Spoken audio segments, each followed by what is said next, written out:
Good morning, South Valley. As Mr. Zella said, we both cried earlier, so we're good. But good morning, South Valley. My name is John Alanzalon. I am a husband, father, and happy Father's Day, and a music teacher at Liberty Middle School and Cinnamon Elementary. Today, I have a privilege of sharing my story about my walk with Jesus.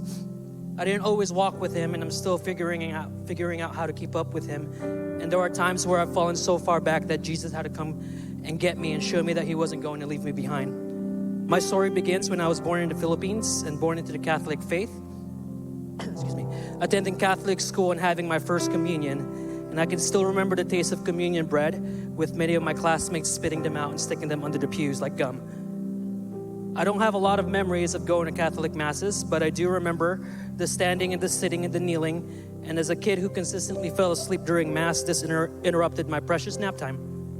On December 97, my family and I immigrated to the U.S., and the picture I had of America was fueled by the movie Home Alone, and I thought I'll be living in a white Christmas. But we landed in Lemoore, where it snows once a decade, and Santa is pulled by cows, not reindeers. In reflection, even though I didn't live out my Home Alone Christmas dreams, God had a plan and it was slowly unraveling. He led me to the greatest event in my life when during my sophomore year at LHS, I met the love of my life, Jennifer Cadiente. And on May 17th, 2014, 9 years, 11 months, and 344 days after we made it official, I married my high school sweetheart, and she became Jennifer Alanzalon. During this stretch of my life, I wasn't walking with Jesus yet. I knew of him and tried following, but always got lost.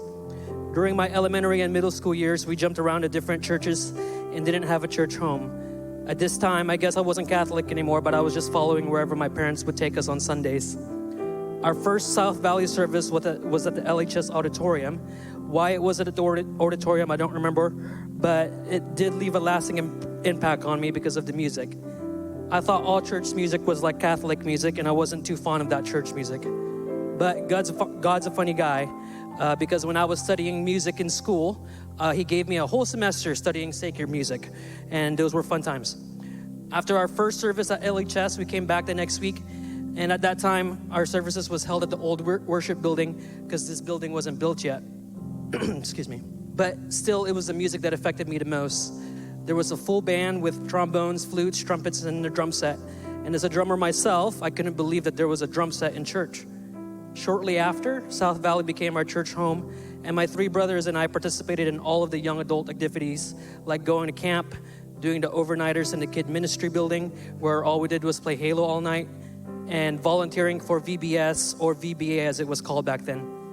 Outside looking in, it looked like I was walking with Jesus, but I was still just trying to follow, but this time I was getting lost less often. In college, I started to really question this whole religion thing and why I went to church. One day I had all these questions in my head and I felt the need to get them answered, so I went on Facebook, back when Facebook was still cool, and messaged our lead pastor with all the questions I had about faith, and his response was to come back to church and we'll talk. Our meeting was held in the parking lot and he answered all of my questions, but inside I was still questioning. Even though I was questioning, God never left me. Instead, he blessed me even more. I graduated from college, got a big boy job, led me to Mr. Zealous and Mr. Mo at Liberty, and more importantly, he blessed me with 5 wonderful children, and it was still bringing my wife and I closer together and our families closer together. Shortly after, my wife's parents started coming to South Valley, along with her brothers and her family. Even though I was what I now considered as lukewarm, God was still with me. I was much closer to walking with Jesus, but still not quite there. I finally decided to catch up with Jesus, and my wife and I joined our first Rooted group back in 2022. This is a shameless plug. Rooted will be happening soon, so please register. Rooted opened my eyes to Jesus' love, and it showed me what was keeping me from fully walking with Jesus instead of just following him, and Rooted unraveled my greatest flaws. After Rooted, God became the center of my life, and I started to pray more, trying to build a relationship with him. Because this journey also showed me that just because I stood up and knelt during church doesn't mean I knew who God was. It didn't mean I had a relationship with him or that he leads my life instead of me. I kept praying for God to make me a better person, to get rid of my anger, my lack of patience, and to get rid of all my strongholds. Funny thing though is, as Pastor Ricky has said many times, God is not a genie. God isn't going to take your prayer and fulfill your wish. He's going to answer your prayer his way and mold you into the person you're supposed to be. And that prayer for patience that you prayed for is going to come in the form of your favorite people testing your patience. God was answering my prayers about my strongholds, and Rooted showed me the biggest one was my pride. I wasn't a boastful, prideful person, but I was a quiet, silent type pride. But that was a deadlier one because I was able to convince myself that I'm capable of anything, and God was just there whenever I needed help. Pride was my greatest stronghold, but because I was so prideful, I didn't think pride was my greatest stronghold. I bundled in pride in my prayers to make sure I checked off that box so that I covered all my bases, but that was still me trying to control everything and my pride talking. I was missing complete surrender, but again, God listens and He knows exactly what to do.